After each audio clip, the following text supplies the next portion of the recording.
Hello and welcome to a lesson on DHCP. Let's get started.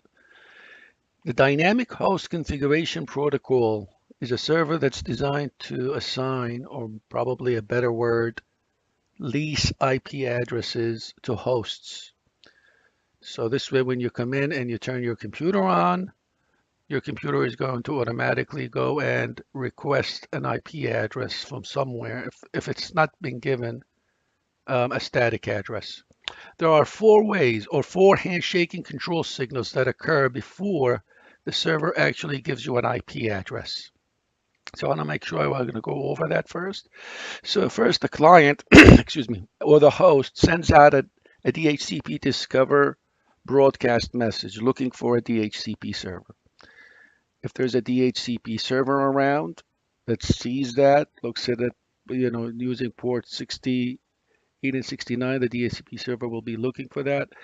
It will send out a DHCP discover back to the client. This is a unicast. The DHCP discover is a broadcast message. The DHCP offer from the server is really a unicast. And then the client will send a DHCP request requesting that offer from the DHCP server. Then the DHCP server will acknowledge that offer, and then it will give the client the IP configuration that's needed. Okay, so after the four-way handshaking control signals, then the DHCP server will be able to lease the IP address configurations to the client. The server can actually do up to 20 IPv4 configuration addresses, not only a host, subnet mask, default gateway, and a DNS server, but there's a whole bunch of others that it can do too. But these are the most common. And this is really what you really mainly set up the DHCP server to do for you. Um, Now, the DHCP server leases the IP address. It does not give it to you permanently, and the duration of the lease can vary. I like it to set, especially in lab environments or in school. I usually set it up for 24 hours. So if you do that, by default, after 12 hours elapsed, the host has to go back to the server and ask for renewal. And then if that happens, then the server will say, okay, you just keep the IP address for another 24 hours. If you don't, then and after 24 hours have elapsed, then the DHCP server will say, all right, then that guy must have turned his computer off. Excuse me, I'm going to take that IP address that he's using and I'm going to put it back in the pool so someone else can use it. Okay. Um, you can exclude addresses from being assigned. For example, the default gateway address, you typed it statically. You want to make sure that the DHCP server doesn't give out that IP address. There are other IP addresses, maybe on a switch or some other servers that you do not want the DHCP server to assign these IP addresses from the pool. So you can exclude them. It will not give them out at all. There are some reserved addresses that you can tell the DHCP server when a specific device boots up and asks for an IP address, give them the same one all the time. This is reserved for that specific device, such as a printer. Typically, that's what's done. Every time you turn off your printer and turn it back on, you want the DHCP server to always assign the same IP address to that printer so that the host will always know what the IP address of that printer is. Um, you can tell the DHCP server every time it assigns an IP address to update the DNS server too, which is really a nice thing to do so you don't have to do it yourself. Um, we'll look at some of this when we do the DNS configuration in a different lesson. Um, you can, by the way, have multiple DHCP servers in a LAN. This is one of the reasons why we really don't back up DHCP servers. So two DHCP servers could be together and they talk to each other, having the same pool. So when a client comes in and asks for a DHCP, an IP address, the first one that sends the offer usually is what the client's communicates with. and gets the IP address from, then that server will tell the other server, then, listen, I just gave up that IP address, you don't give it from the pool, and so on. And the idea behind that is if one of the server goes down, the other one takes over. So that's kind of a redundancy, just a fault tolerance, just in case. Okay. You can have a server can have multiple scopes. A scope is the lease addresses, what you want to give out to the client. The the range of addresses, the default gateway, the DNS servers, and so on. So you can have multiple scopes in case you have multiple VLANs that you want the same DHCP server to give out the IP addresses. All right, so these are the notes. Again, I'll put those up for you so I can share these with you. I'll have them up in doc sharing. So let's go to do the actual configuration. All right, so I already have my server booted up, and what I'll do, I'll just go in and do Control-Alt-Delete, and let me log in. I'm already authenticated to the xyz.local domain.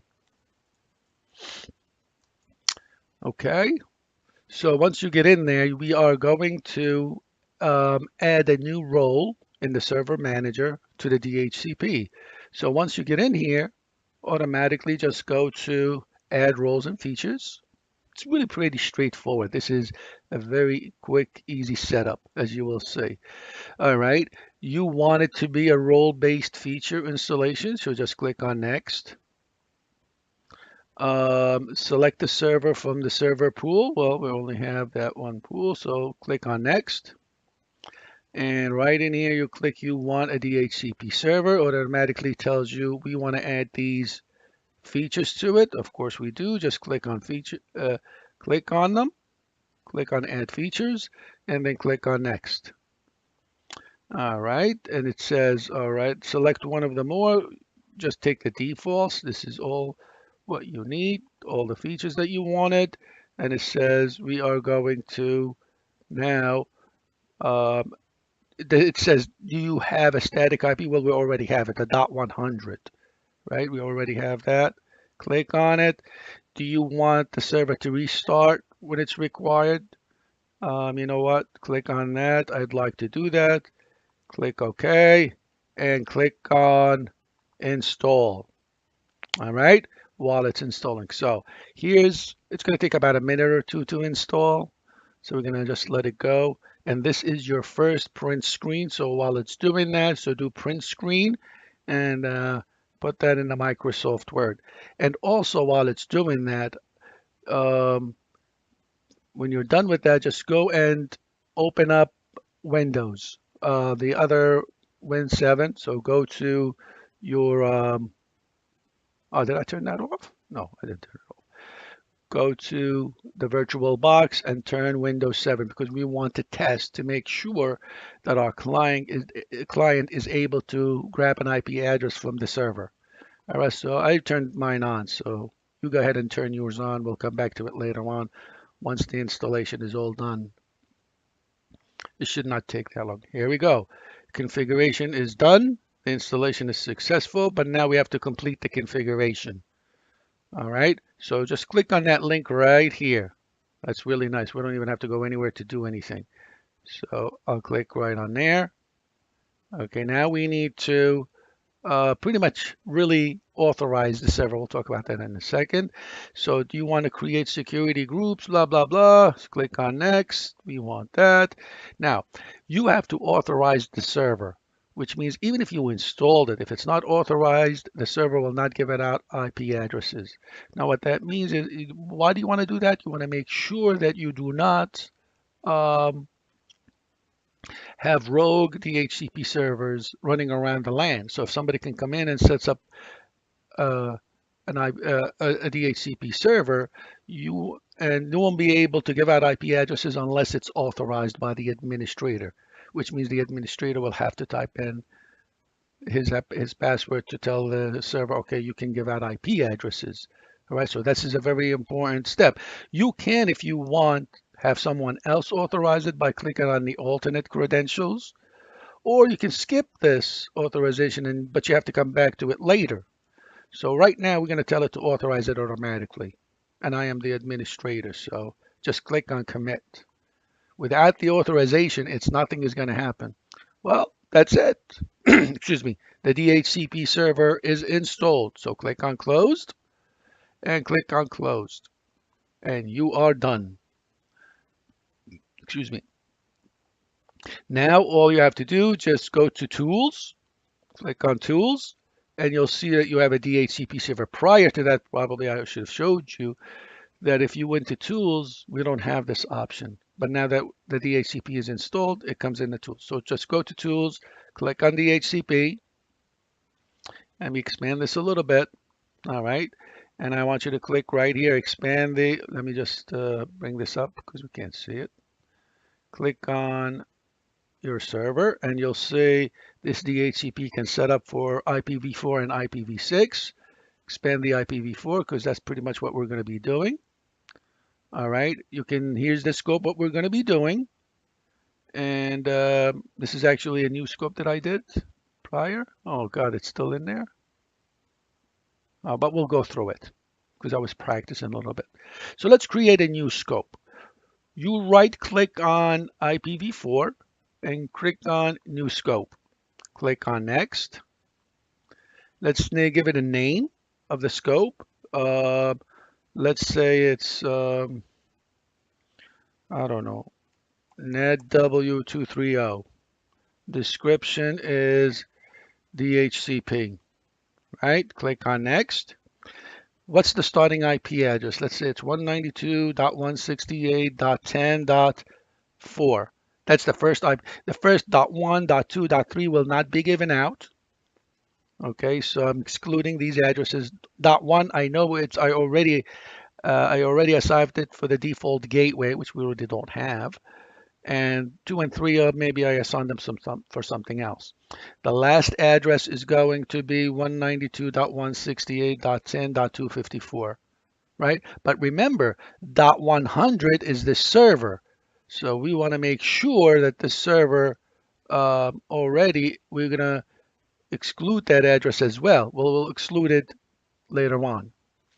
Okay, so you can, I usually put the first two, 3 addresses, I exclude them so I don't even have to go through the exclusion. But if there's an address between the range that you have to exclude, we'll do it later on. Here's the mask, /24, and it's written in decimal format. So click on next. There's a different mask. Okay. So let me just change the mask a little bit because I already did this already. Let me change this to /25.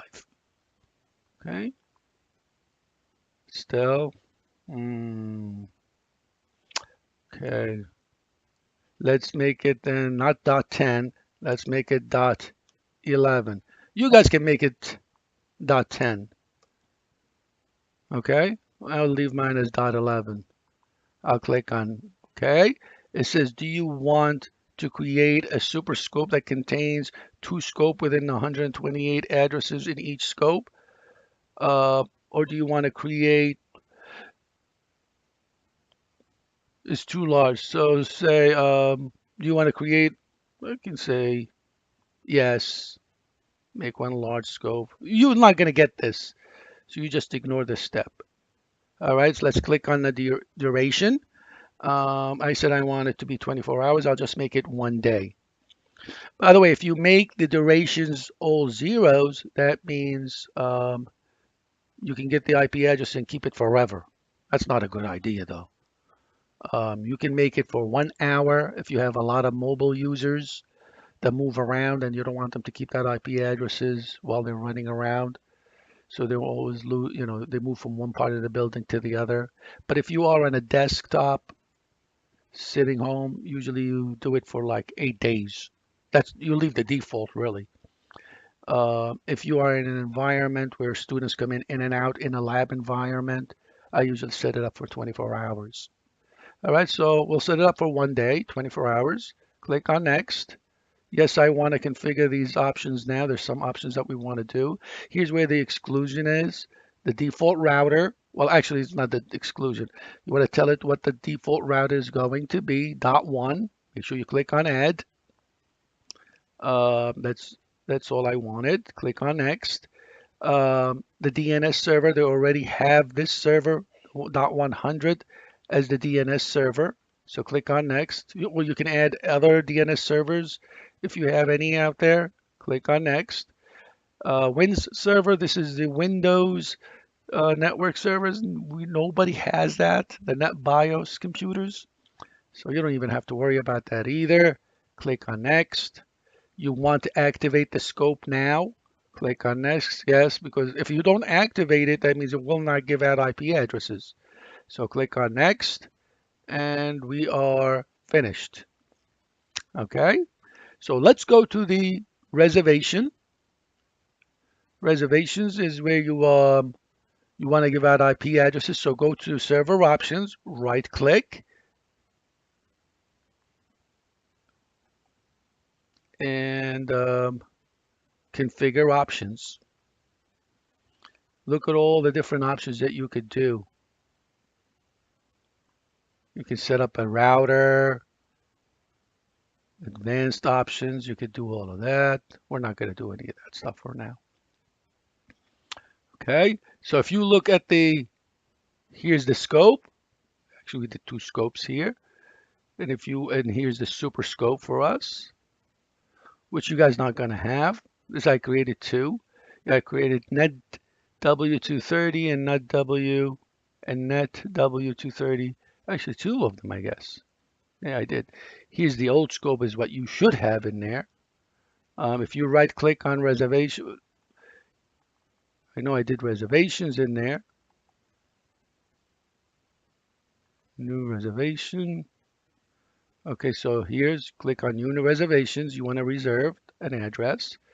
So let's say the reservation that you want to do is printer. And you want the printer to be .11.5 or .20, let's say, right? And make sure you put in the MAC address. Let's say MAC address is 1, 2, 3, 4, 5, 6 bytes of, and usually it's written in hexadecimal number. Just make sure it supports both the DHCP and the boot P. Click on add, and that's it. So now every time the printer goes up and it requests an IP address, it will get the .20. Okay, so there's your reservation. If you click on the scope itself, look at the pool. Here's the pool of IP addresses. You can ignore because this is the one that I did with you, right? Here's the least IP addresses. You know, the printer is already have it and it's reserved. It's inactive because we didn't actually do anything in there. The reservation, the scope options, we have the router, the DNS server, the domain in there, and in the address pool, you know what we did not do? Right click on the address pool. We did not exclude the 100. So I want you to right click on the access pool, click on exclusion range. So what you're going to do is we're going to exclude 192.168.10.100 all the way to 192.168.10. Let's say 105.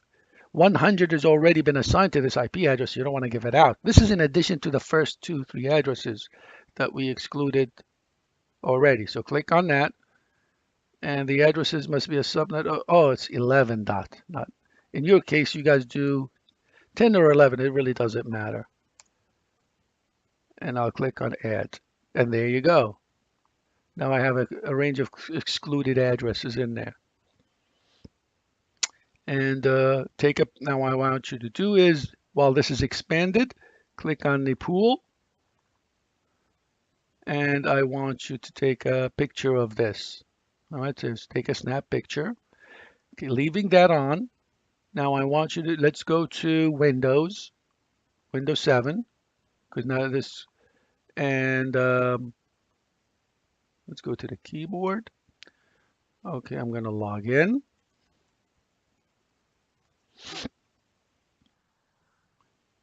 While this is booting up, make sure, and you already took a picture of, oops, the this, right? So now we're going to actually see the first IP address that is going to be assigned is going to be, here we'll look at the least IP addresses. This has already been, we should see .4 come up given to the PC Windows once this boots up. Well, first we have to go in and make sure that click on this icon on the bottom and it's set up for DHCP. Then go to change adapter settings, go right here to this SNCC, double click, go properties, click on IPv4, click on OK, properties, IPv4, properties, and change the IP address. We have the .6, remember? Just click on obtain an IP address automatically, click on OK, close. Now he's getting an IP address. I know this takes a little bit of time. All right. How do you know that he got an IP address? Let's go to the command prompt, type CMD, and right on the top type IP config. And you'll see, there you go. This is from the old scope. Got 192.168.10.3 because I put the range from 10.3 instead of 10.4. You should have 10.4, 32550, and 192.168.10.1 is your default gateway. Okay, can leave it at that, and that's pretty much it. So if you went, here I'll show you. If you go right here and go to the old pool that I have, this is what you should see. This guy is already assigned. Well, let's go to the least addresses. There you go. You see, your IP address is already assigned. Printer 1, I have 2 printers already in the reserves. I did that for last time, right? That's what you should see. So once you click on the leases, take a snap picture of this. So I need a picture of that. So that will prove that you went all the way and the Windows 7 device was able to retrieve an IP address from the DHCP server. By the way, this is to show you that we can do 2 scopes, although I didn't do that on purpose. But that would be nice. So one scope given for one scope would be for one VLAN and another scope for another VLAN, but we'll talk about that some other time. We'll be able to set up this in real life. This will be set up in, the DHCP server will be connected to a switch in its own VLAN, with the other servers, the DHCP, where all the VLANs will come into the server farm, the VLAN, and retrieve their IP addresses and do whatever they need to connect to other servers in the farm. But anyway, so this is the DHCP server and how to set it up. Until the next lesson, keep up the good work.